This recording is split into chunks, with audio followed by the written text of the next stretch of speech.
hiking, biking, and paddling is an outstanding way to explore a new region or a new country.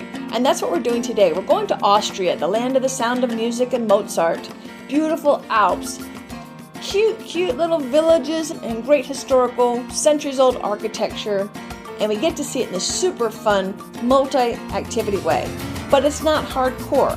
Unlike some of the episodes we do, on today's exploration of Austria, things are pretty chill. I recommend that you train, but as long as you're reasonably fit, you can do this trip. And it's mild enough of the activity that you can actually bring the grandkids and kids. So it's a great bonding adventure as well, and a great way to introduce young people to the wonders of travel and history, going on an adventure.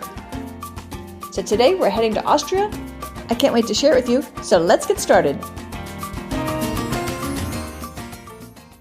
Welcome to the Active Travel Adventures podcast. I'm your host, Kit Parks. As I said, today we're going to be going on just about a little over a week's trip to Austria. But check this out. Since this trip starts and ends in Munich, Germany, if you wanted to, you could get a secondary adventure by doing a little something in Germany while you're over there.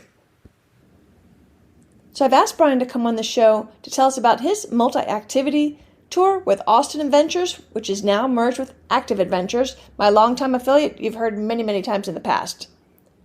And don't forget, as an added listener on any Active Adventure or their new partner, Austin Adventures, you can use the promo code ATA200, ATA200 to get $200 off any of their multi-day adventures. Pretty cool.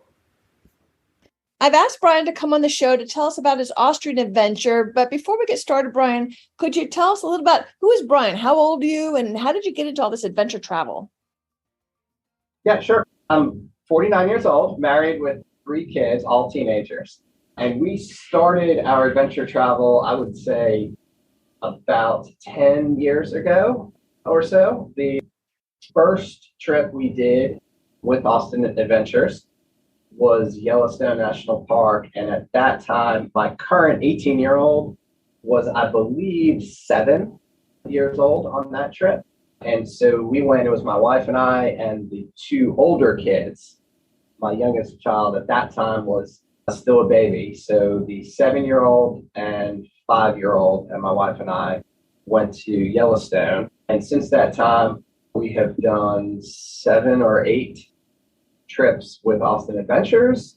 And then pretty much all the trips we do ourselves are also kind of adventure focused, pretty active, moving, hiking, biking, rafting, rock climbing, all those kind of things.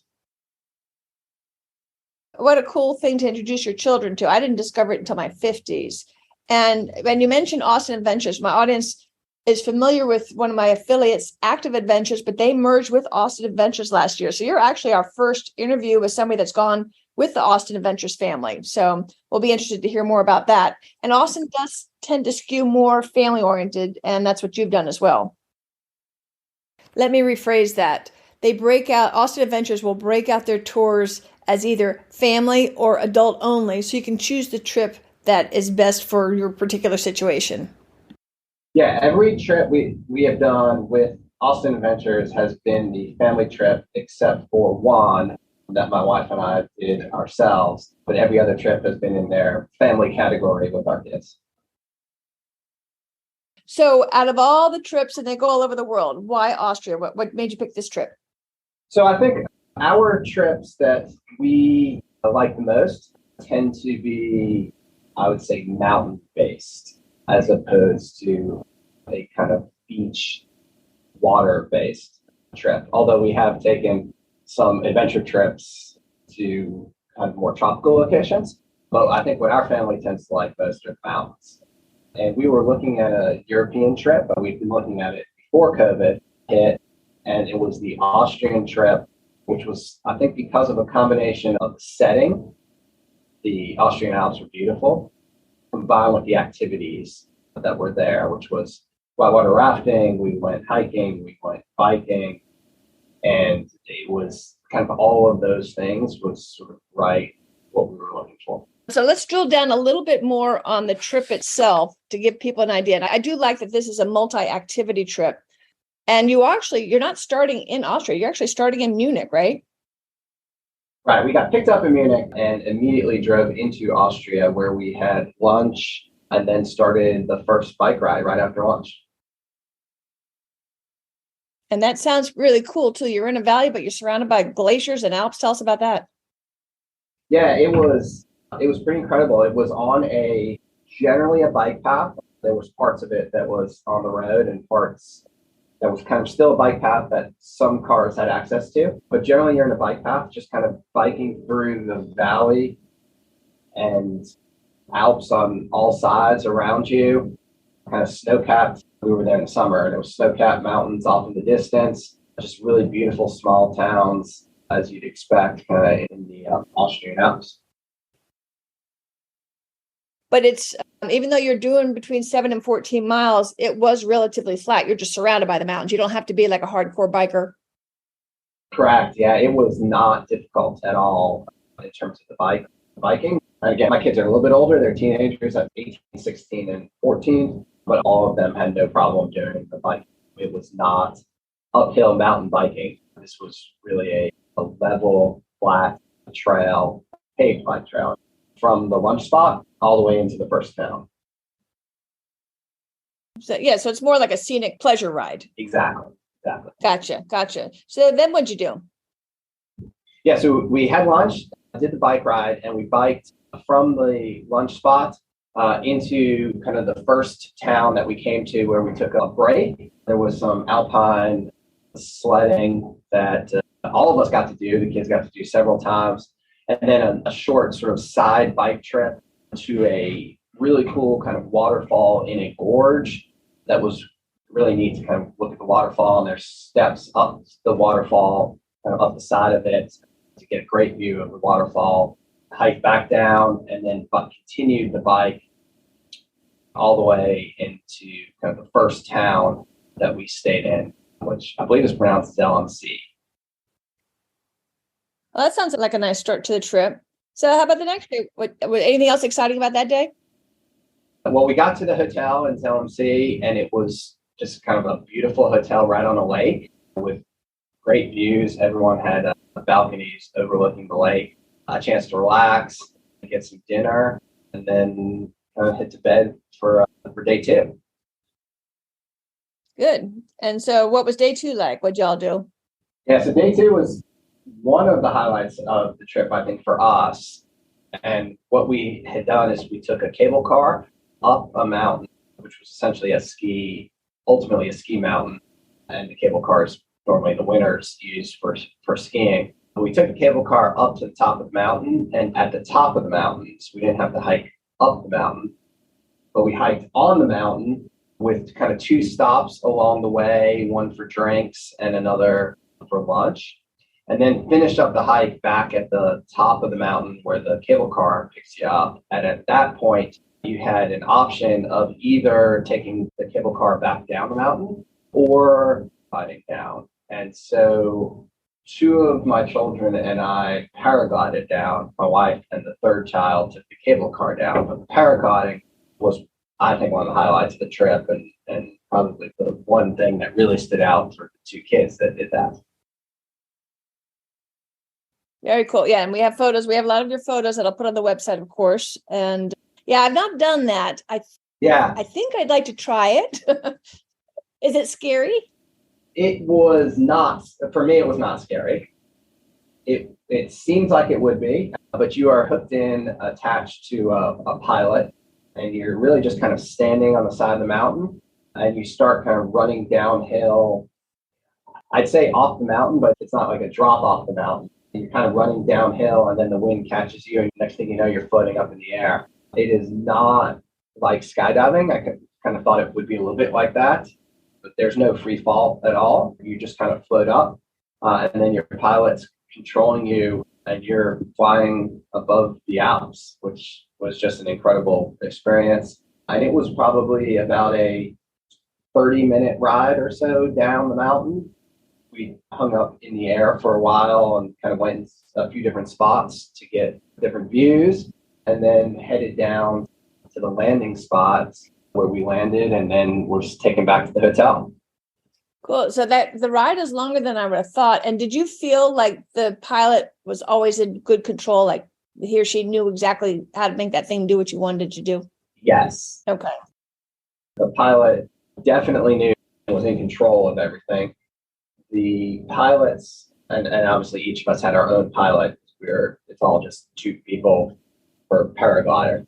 But all the pilots were very well experienced and all knew what they were doing. All of them have GoPros. We've got some of the pictures taken from those GoPros.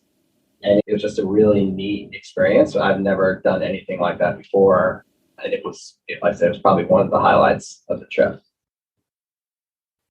Yeah, you sold me. I'm going to do it next time I have the opportunity. I've been a chicken so far. So you make it safely down the mountain, then what? I head back to the hotel, and where we had a couple hours before dinner. And I think, as I mentioned, the hotel that we stayed at was right on a lake. I had a little area to go swimming in the lake, which some people did. The water was definitely cold, but the kids jumped in the water, swam in there for a while. And then the hotel's pool is kind of overlooking the lake right on the side. We spent some time in the pool and headed into dinner for the evening. Nice. It's nice that you also had some free time too. So it's not always go, go, go, go, go, go, go, particularly when you have the children with you as well. So you can kind of. Yeah. And on this trip specifically, and on all of the Austin Adventures trips that we had taken, there's always some downtime that can be filled with more adventure, like swimming in a lake or heading to a spa or just relaxing in the hotel room. So how about the next day? What's next? So next day, we headed over close by to a small town where we got all geared up to go whitewater rafting. And we went down, I think it's pronounced the Salzburg River, where we rafted kind of past a few towns. And at the end of the rafting trip, got picked up by our guides and then kind of continued on to a castle after that. And so you're in the town of Werfen that night, which I understand is quite cute. Can you tell us a little bit about some of the village? Like, what are we seeing when we get there? Try to picture it for us or describe it. Yeah, so very small town. We were 3 or 4 restaurants. It is, again, in the Alps. And so there's also some ski shops and ski lifts that go up into the mountains. The hotel itself was essentially walking distance to central.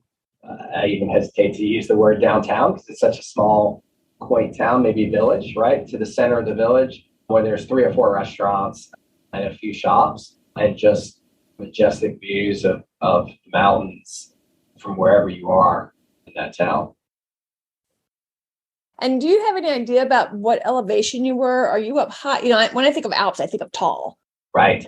But are you in a valley looking at the Alps? Or are you up in the mountains? Or kind of give us an idea about that. Yeah, I think it's fair to say the valley is probably a better description.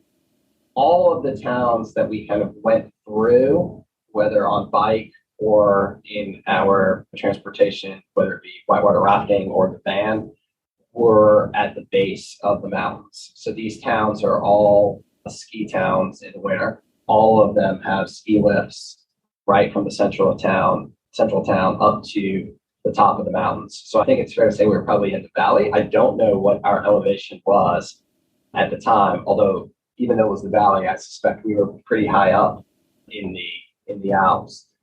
And one thing I think that I guess important or good to know, so the Austrian Alps are gorgeous, and coming from the United States, particularly the East Coast where I am, these mountains are giant and are quite majestic. The Austrian Alps, I believe, are in fact smaller than the Swiss Alps. So I think the Alps, as we traditionally view the Alps in Switzerland, is really where the highest peaks are. But for anyone coming from the United States, the Austrian Alps are grand, majestic mountains. Yeah, no, photos I've seen are just striking and stunning. So I've not made it to Austria yet. So then the next day you did something kind of interesting too. Tell us about that. You went to a UNESCO heritage site. Yeah. So the next day, drove over to a lake that is on the UNESCO World Heritage Site of the town of Hallstatt.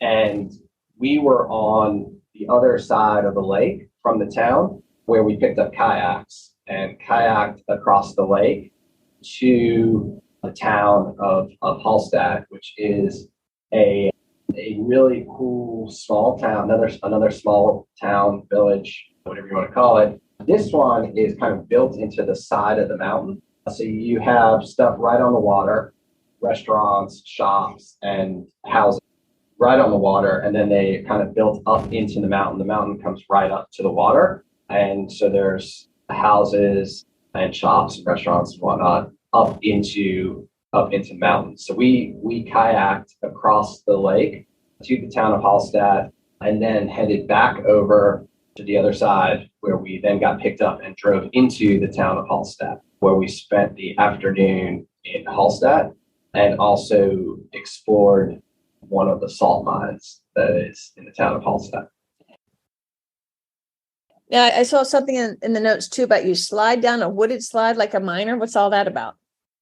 Yeah, so the salt mine itself is up in the mountain, and you take a kind of a cable car up into the salt mine, and you get up there.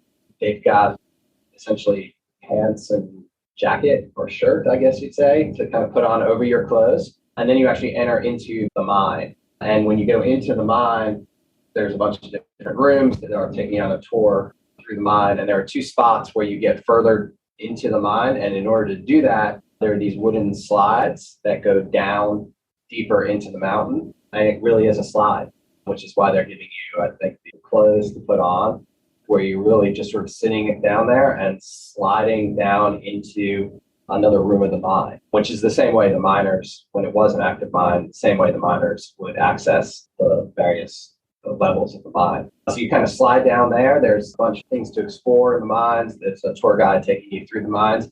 And then you take a train out of the mine back to the entrance at the top of the mountain, where there's another beautiful view of the lake and the town of Hallstatt. I'm curious, what does it look like inside the salt mine? I mean, what are you looking at? Just white walls or? I would say it's more like a cave. If you've ever been on, or your listeners have been on any kind of tour of a cave, which are pretty common in a lot of different places, I think it's more like that. There's spots, there's rooms inside what I would call a cave. You're actually inside a mountain, but it kind of feels like you're in a cave. And there's these various rooms, and yeah, some of the rooms have kind of white from the salt, and they're mining the salt almost the same way you're mining anything else inside of a mountain or inside of caves. And so it has a feel more like a cave. And you go into these rooms, some are bigger than others, and they're just kind of rooms inside of a mountain that feels like you're inside a cave. All right, got it. So, and then that night you go out for a traditional meal. Let's talk about the food while we're talking about schnitzels and noodles and such. Right. Yeah, so every meal that night, of course, was a 100 or 200-year-old restaurant. But almost every meal we had there was sort of traditional Austrian food. There was a lot of schnitzel. There's a lot of pretzels, beer, anything kind of traditional. I think that German Austrian fare was very common at almost all the restaurants we went to. Was it tasty? It was. I will say that after a while, I think we were kind of just sort of missing some traditional vegetables or something like that. But the food was great, and you get it almost every night. The dinners at the hotels, I would say, gives you a little bit more variety. But when you're out in these small towns, a lot of them are kind of traditional Austrian food. Right, because I guess they pretty much cook their vegetables, so you don't see a lot of the raw salad, as I recall. Exactly. That gives you something to appreciate when you get back home. I had the same thing with the Balkans. That just it's the same foods, and it's delicious, but after a while, you sometimes miss it. But the trip itself is just over a week, so yeah, that's right. You're not going to be eating schnitzel the rest of our lives here. So the next day, you actually go to see a castle. Let's talk about that. Yeah, so went into another castle on day 5. They had a wild birds of prey exhibit.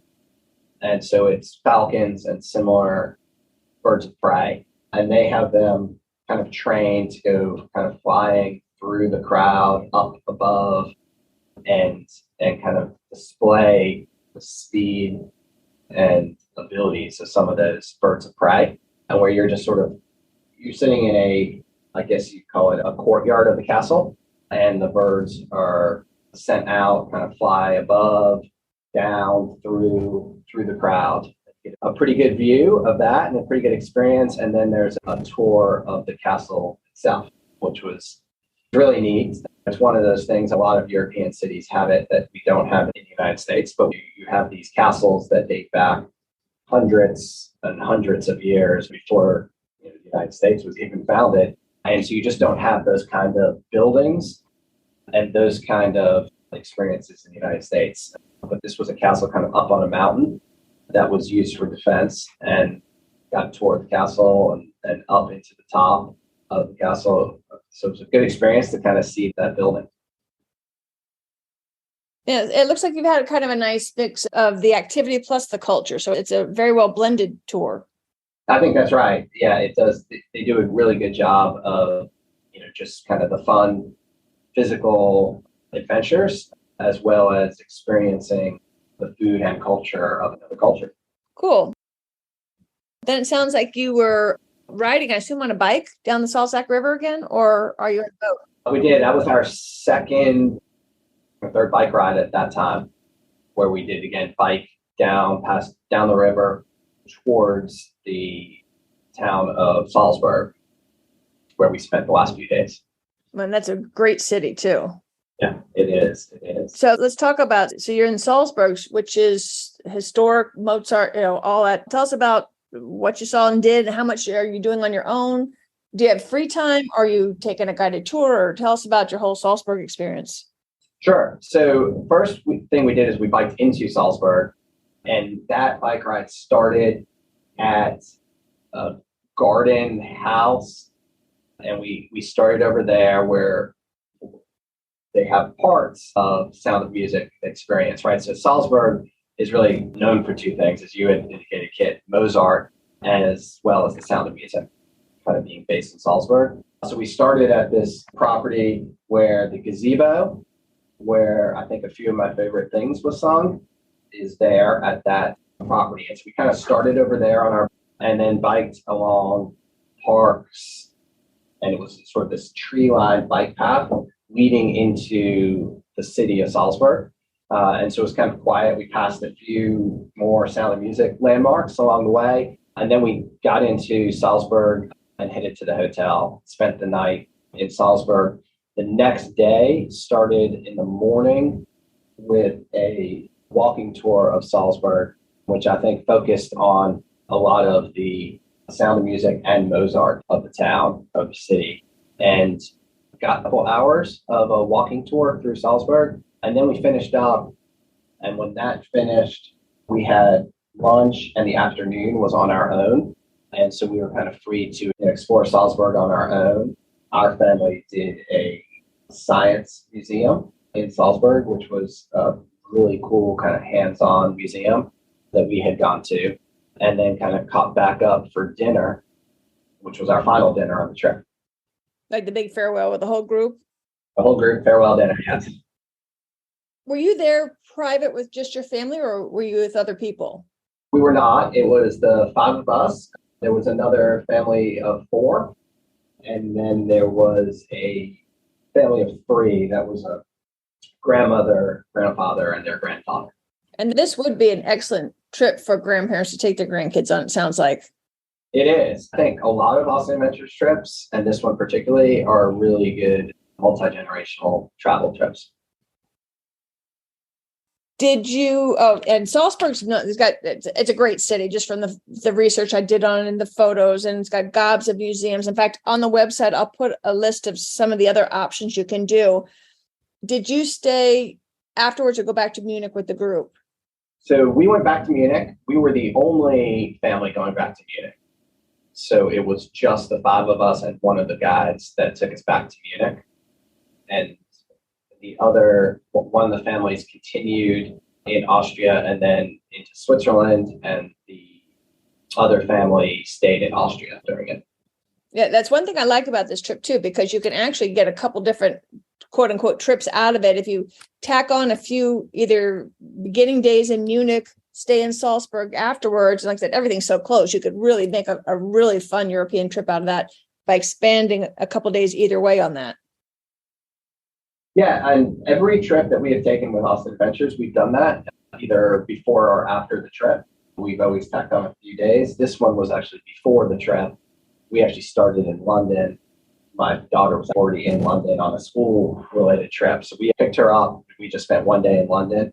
And then we had 3 days in Munich before we got picked up and started. All right. So I'm going to put some notes to that effect in the show notes. So be sure to check those out. So we talked about the food a little bit. You mentioned briefly about some of the accommodations in the lake. Overall, how were the accommodations? The accommodations were incredible.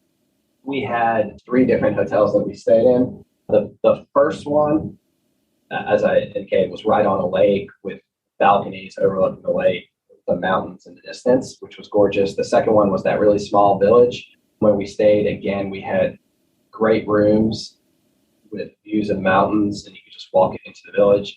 And then in Salzburg, since it is a bigger city, we were in a more traditional city hotel. But again, it was a very nice hotel, definitely a high-end hotel. All 3 of them that we stayed at were great. Good. So they weren't chimping on the accommodations. How about we haven't talked about the guides at all? Yeah, the guides were great. And that's one of the things about all the trips we've taken have been the guides. And I think that's one of the things that kind of makes Austin Adventures and Active Adventures stand out is their guides. We had 2 guides on this trip. So we had 2 guides. One was from the US and the other was Scandinavian, but they were well prepared. They knew everything there was to know about Austria in terms of where we were going. They took everything under control. And I think one of the things that really kind of showed the level of the guides was our farewell dinner. And at the farewell dinner, they had brought with them gifts for everyone, which were some socks that they had purchased, I guess, at a store in Salzburg. And they were all kind of themed with something specific about the guests. So over the course of the 6 days, they got to know us really well and had great stories and presented gifts to us that were really kind of personal and type of things we were interested in or things that we had done on the trip. So they just did a phenomenal job. Yeah, how very thoughtful. What a clever idea, too. So you had a nice pace and a nice rhythm to this tour. And also that most of the bike rides are fairly easy. I think the kayak was also fairly easy. On a scale of 1 to 5, where would you put this? As far as difficulty, so people can say, yeah, I could do this, or I better train really hard for this. Where would you put that? Right. I would put it somewhere kind of in the middle, maybe around a 2 or a 3. And whether you have to train for it or not train for it, obviously is a kind of a personal, your personal level of fitness and abilities. The bike rides were not difficult, but they could be considered long depending on your biking experience. I think they ranged maybe from 9 to 17 miles. There were options to go even further, which I don't think anyone actually took the longer versions. So while they were generally flat bike rides along bike paths, they could be considered a little bit long. The hike that we did up on the mountain, again, it was not overly difficult, but we were on a mountain. There were a lot of ups and downs, and I can't remember how long of a hike it was, but we were out there for several hours. So I'd say a little bit difficult in terms of just the time and the terrain for the hike. Kayaking, again, it's sort of your level of experience. If you're used to paddling, it's not difficult at all. It was a calm lake with no wind. There was obviously no current or anything like that. But if you've never kayaked before, that might be a little bit more difficult, because we did go all the way across the lake to the town of Hallstead. So I think it kind of depends on your fitness level, but it's certainly not one that is too difficult to do. Gotcha. And what would you think would be the youngest average child would be able to do this? What age? Yeah, I would think for the Austrian trip, I would say probably around 10 years old, I would guess. If you've got a 9-year-old that is a pretty good bike rider and can deal with a hike. And again, a little bit more difficult hike. It wasn't strenuous, but it's not completely flat, and the terrain is not completely flat. Maybe a 9-year-old, but I would probably say 10 would be the youngest for this trip. So it sounds like, a reasonably fit person can do this. It's always a good idea to train, and I'll put training links in the show notes. And I always think it's a good idea to be over prepared so that it's actually a little easy for you. So you're enjoying the scenery, you're enjoying everything, and you're not so tired at the end of the day. Would you agree with that? I think that's right. And I think they have options to shorten bike rides. For example, you go for a shorter distance and then they can pick you up and you can hop in the van. But I think when you do that, you sort of miss out on some of the experience. Not all of it, you do miss out on some. So I think it's best to be prepared, ready, and willing to do kind of everything. And I also like too that you're actually using the landscape. You're using the water to see the landscape. You're taking advantage of your body to see these really cool places. Because to me, it's the views you're getting. And is that the main reason you chose to go to Austria? Is what you'd see? I think it's a combination of what we would see and the activities. I think that multi-sport is really kind of our favorite part of the vacation, whether guided or not. We like a multi-sport adventure vacation, and this provides that with all the different options. I would say that I think you're entirely right about using the landscape to get around. We have been whitewater rafting a ton of times on a ton of different rivers and in a ton of different places. We have never used a river as a point A to point B spot. It's always raft the river for the experience, and then you take a bus back to the start. And this one was a way for us to cover several miles of our trip, where we started at the start of the river, and then at the end, rather than being bused back, our guides picked us up and we just continued from that point. So that was a neat experience. It was the first time we'd ever done kind of a rafting trip that was essentially not a round trip. Yeah, it's your transportation. Yeah, that's super cool. And now this trip is offered mid-June to mid-September. When did you go? We were there at the very end of June, beginning of July. Okay, so is the snow melt, or so is that a good time? Do you like that time, or you think a little later is better? Or your thoughts on that? Yeah, so the weather was great. We had no issues with temperature. It wasn't too cold. We actually came prepared thinking it was going to be cooler than it actually was. I think we brought some pants and some jackets that we never wore, but it was still early enough in the season. There was a lot of snow-capped mountains. We were up high in the Alps. You could kind of see the snow on top, which was really kind of a neat experience to be standing out in shorts and a t-shirt and looking off in the distance, the snow-covered mountains, which was very neat. Is there something you wish you'd packed that you didn't bring? I don't think so. Yeah, we've been on so many of these trips that I think we've got the packing list down pretty well. And I tend to be prepared for all 4 seasons because you don't know. Even though you didn't use the jacket, you might well have. That's right. I mean, we just didn't know once we got up into the mountains and went on the hike if it was going to be 75 degrees or 50 degrees. Is there anything you wish you'd known before that you would give us advice? Oh, I wish I'd known this, or to do this, or whatever, or any kind of advice? Not anything specific about the trip. I think the advice which you already said is you're in a beautiful part of the world, and definitely take advantage of that either before or after. And like I said, we always tack on a few days either before or after, and we did on this trip as well. Would definitely do that, and I recommend that for any of the guided trips run by Austrian or Active, to definitely take advantage. You've now gotten somewhere, and the guides do a great job of showing you the location and doing a ton of great activities during whatever window that trip is. But obviously they can't show you everything during that window. So I would definitely recommend people take another 2 or 3 or 4 days, either before or after, and add on an area that's not covered on the trip. Right. And it's super easy to get back to Munich. I think I saw it was like a 2.5 hour train ride every 3 hours or something like that. It's very inexpensive. Europe is just super easy to get around. So if you're all the way over there, you might as well take advantage if you can. If you can, that's right. I agree. So you went on a ton of Austrian adventures in the past. How does this one rank compared to some of the other trips you've done? Yeah, so I would say that for me, it was the top two. I think I had mentioned earlier that our first trip was Yellowstone National Park.